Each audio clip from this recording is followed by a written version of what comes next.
Well, we are live. Hey, happy Tuesday, Rare Leader community. I am Tony Jalen. Thank you for joining us for another rare conversation every Tuesday, 12:01 to 12:31 p.m. For those of you guys who are watching live or via YouTube, welcome. Via Twitter, welcome. Glad you are here.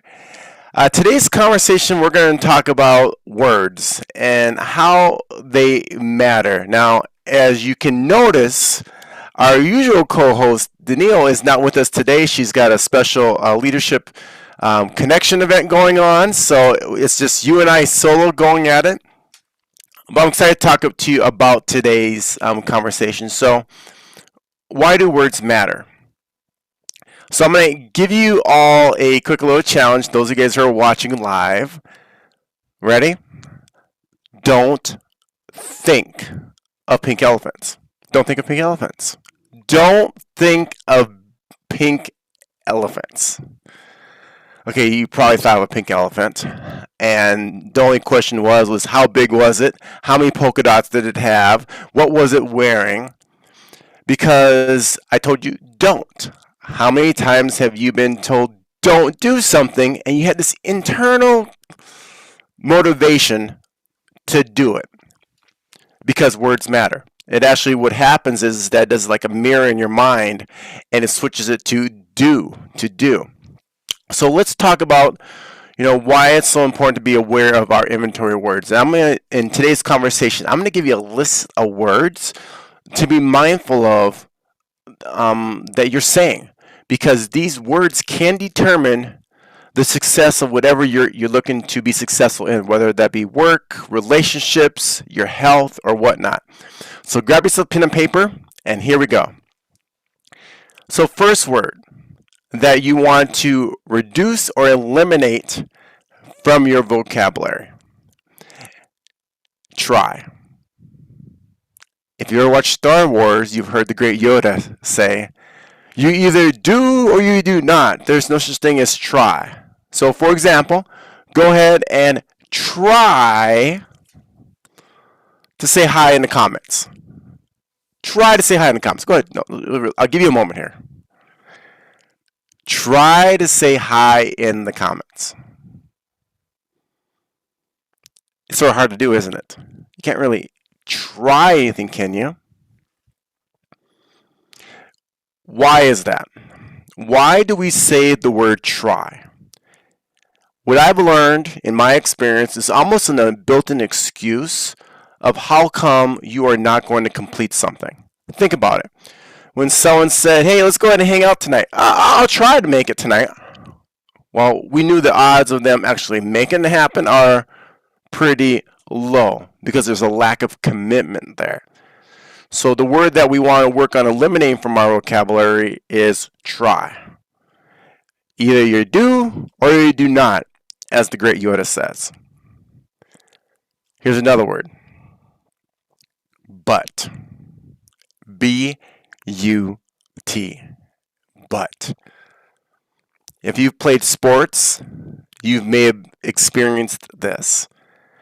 Hey, Chris, you are doing such a fantastic job on, holding your block against that defensive lineman. But we need to get quicker on your feet.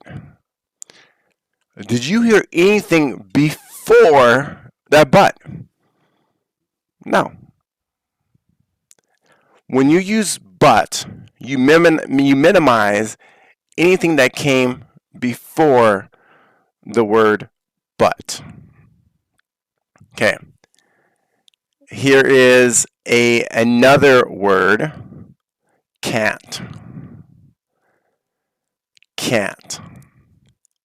Why is that a word that you want to go ahead and reduce from your language? I remember this was quite a few years ago. I was sitting down with a coach, and I told them, I can't do that. I can't do that. And she goes to me, she goes, Tony, I hear what you're saying. However, instead of saying, I can't, why don't you just tell me that you're not willing? Ooh, that's a tough one, isn't it? You're not willing to do something. You're choosing not to do something. Not that you can't, is that you're choosing not to do it. That's all. That's all. So the word but, try, can't, because words do matter. And again, from the psychological standpoint, our mind is like a computer, and it will output whatever it receives for input. I mean, it doesn't have a mind of its own. You literally can program yourself to do anything that you tell to do. There's a talk that I'm listening to right now. I'll tell you right now. It's called the Master Key System, and it was written in 1916 by Charles F. Hunnell. I think that's how you pronounce his name. It's called the Master Key System. You can also find it on YouTube. And he talks about how what is the connection between the conscious mind and the subconscious mind. Actually, the subconscious mind is the driver of the whole engine. And where the input comes in, your words truly become your thoughts around things, which become your beliefs, which result into your results and your actions. So if your results aren't going the way you want them to go, take a step back and look at your words. Because your words are determining your thoughts determine your beliefs, and your beliefs determine your results. So we talked about can't, we talked about try, we talked about but. Another word is should.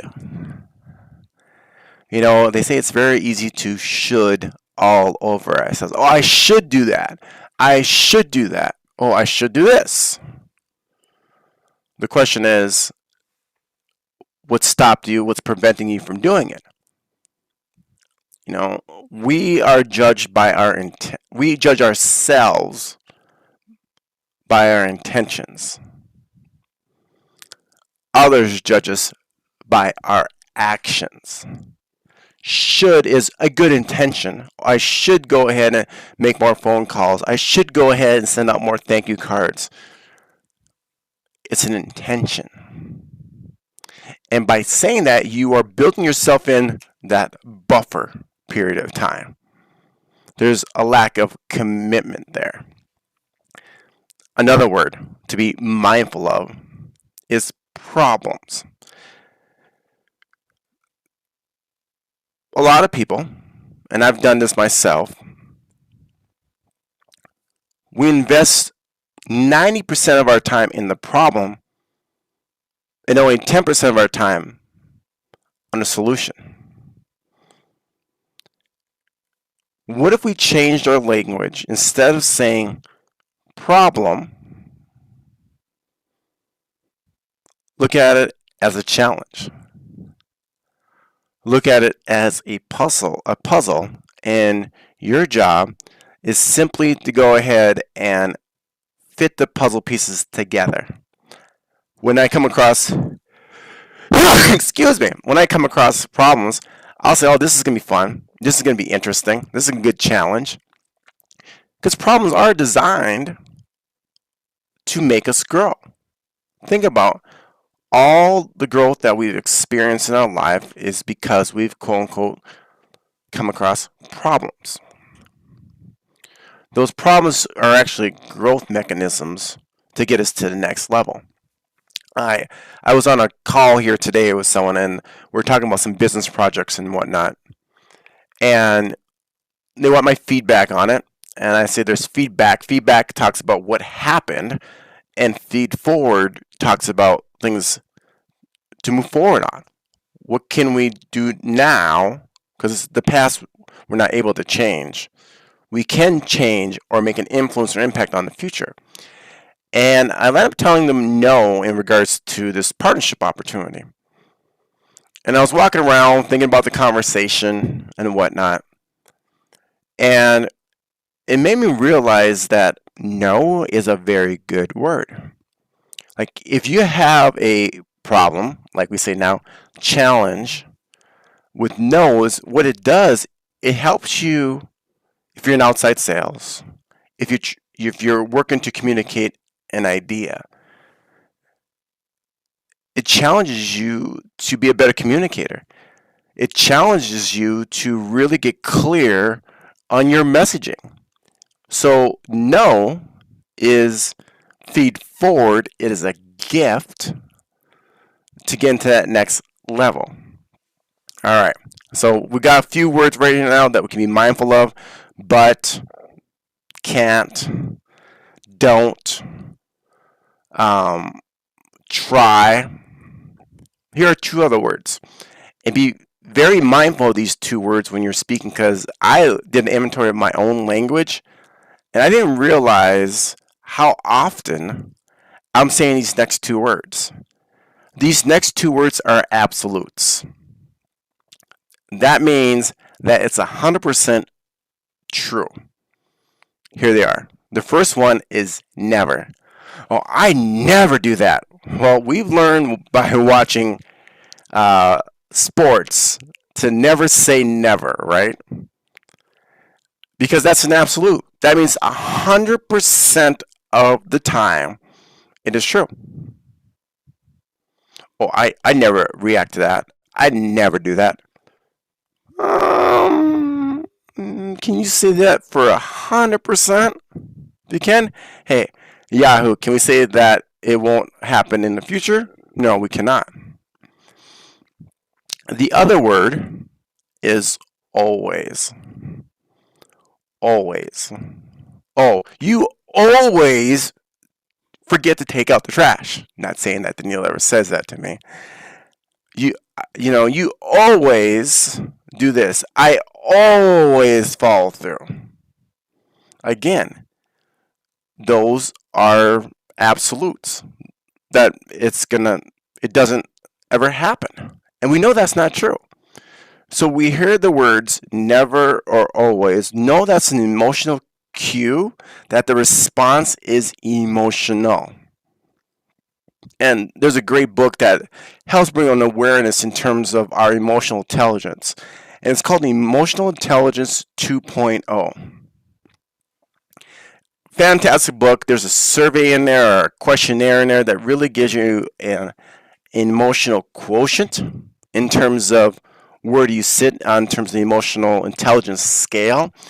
And the more and more you read, you realize that even though IQ does, intelligent quotient, does play a role in a lot of things, emotional quotient makes a difference and impact on your relationships, on how you connect with others. Now, if you're simply in a bubble and you're not going to talk to anyone ever, you may not want to read that book, Emotional Intelligence 2.0. And I'm going to give you a few other books that I feel that are good resources when it comes to really being aware of our wording around things. So, one of the books is called As a Man Thinketh. As a Man Thinketh. The author's name is James Allen. James Allen. And it deals with the power of thought, and particularly with the use and application of our thoughts to happiness, to beautiful things around words. So, As a Man Thinketh is a good book to read. I'm fairly certain you can find it on Amazon for as little as $5-6. So, As a Man Thinketh. If you listen to people like Aaron Rodgers, he is the quarterback of the Green Bay Packers. I'm looking for the other book here. Author of the quarterback of the Green Bay Packers. One of his favorite books is As a Man Thinketh. Because again, we have been given the power, in my opinion, to build the future in which we want. And our future is right here. And we hold the key of unlocking the future that we desire. And sometimes because of fear, and fear stands for false evidences appearing real, we hold on to that key. because we're fearful of what other people are going to respond with. If there's going to be criticism, if people are not going to understand us, they're not going to understand why we want to do something. And that's okay, by the way, if people don't understand you, as long as you get it. Because eventually, your messaging is going to come more clear. And even though they may not be applauding you or shouting your praises now, as long as you keep on moving forward, you will realize that what you're passionate about, it may not still be in the same form it is now, yet we don't want to mistake form for the function of what we're looking to do. So another book, I've had this literally since I've been 19 years old. This is called Sales Power, the Silver Mind Method for Sales Professionals. And he talks about in this book is that you can create your own ideas to solve problems. And he talks about creative dreaming in this book. It's fantastic. You know, you want to write this down when it comes to your vision planning for this year. A definition of a vision is a detailed description of a foreseeable future. Again, a vision is a detailed description of a foreseeable future. There are two words that are most powerful words in the English language. And these two words determine your identity when it's placed before whatever you're following afterwards. And these two words are this. We're talking about words today. I am. I am not a good speaker. I am terrible in front of others. Now, how many times have you guys ever noticed that people who say that they're not good speakers, a lot of time are probably some of the best speakers, most composed speakers there are? I realize that's just an aside. I realize that quite often. So, being mindful of what words follow I am. I am strong. I am a person of strength. I am a person of faith. I am this. I am a father. I am a son. I am a friend. Because your identity, again, goes to your beliefs, which gets you your results. So if you want better results, be mindful what you're following of the two words, I am. So we covered quite a bit thus far today in terms of being mindful of your language. We talked about the words can't, don't, should, try, but.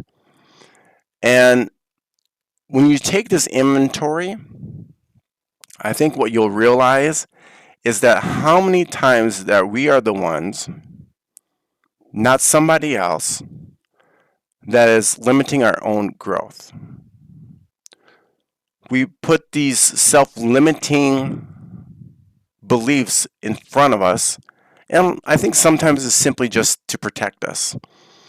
It's to protect us from being rejected. It's to protect us from letting someone else down. It's to protect us from going after the things that we want to go. Yet I want to encourage you today that the life that we want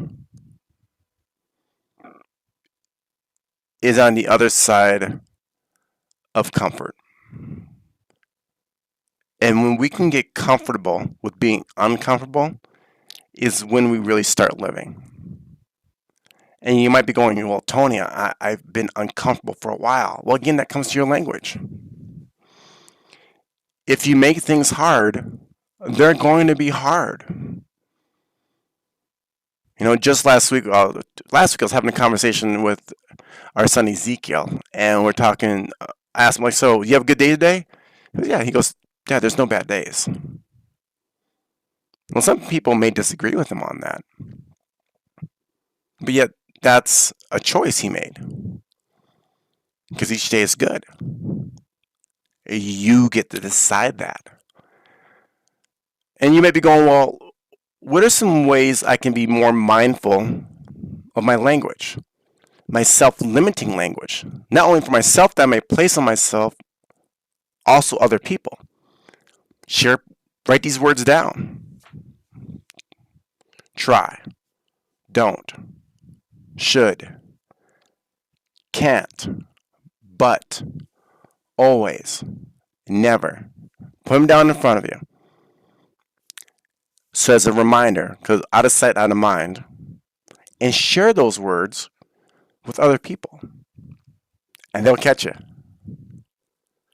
They'll catch you. I remember when Danielle and I first started dating, we went to work out together, and there was a rule that I have when working out saying you cannot simply say the word can't. Because can't says, nope, it's not ever going to happen. That was a rule in working out. You couldn't say the word can't. Because we all know when you're working out, if you're doing 10 reps, even though you may seem like you are getting weaker in doing those reps as you progress to 10, in actuality, you're getting stronger. So there's a quick little thing to think about. A lot of times when we are getting weaker, we are getting stronger for something bigger and better. So we got 3 weeks left to this month. And in past conversations, we've been talking a lot about, really finishing this year strong. I know it's easy to think that, the first is going to be when it's going to happen. Well, there's an old quote, and I wrote this down today. I'm going to share it with you guys here now. Make sure I can find it again.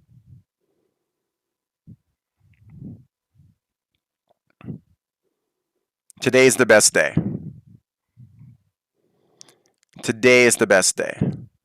You don't have to wait till the first of the year to start moving forward on your goals.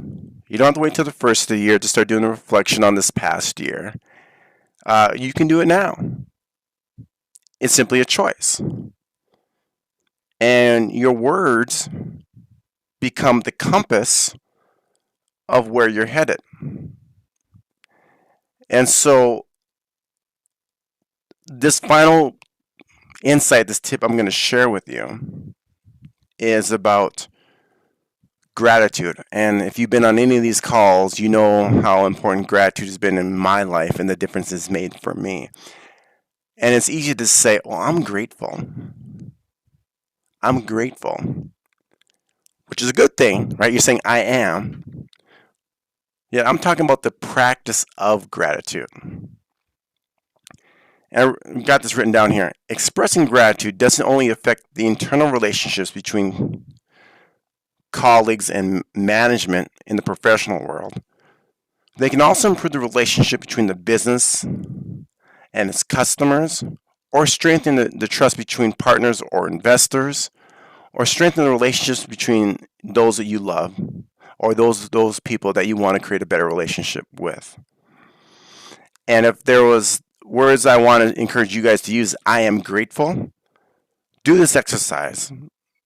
And I would probably believe that the words such as try, can, but, should, never, always will reduce as well. Each and every morning,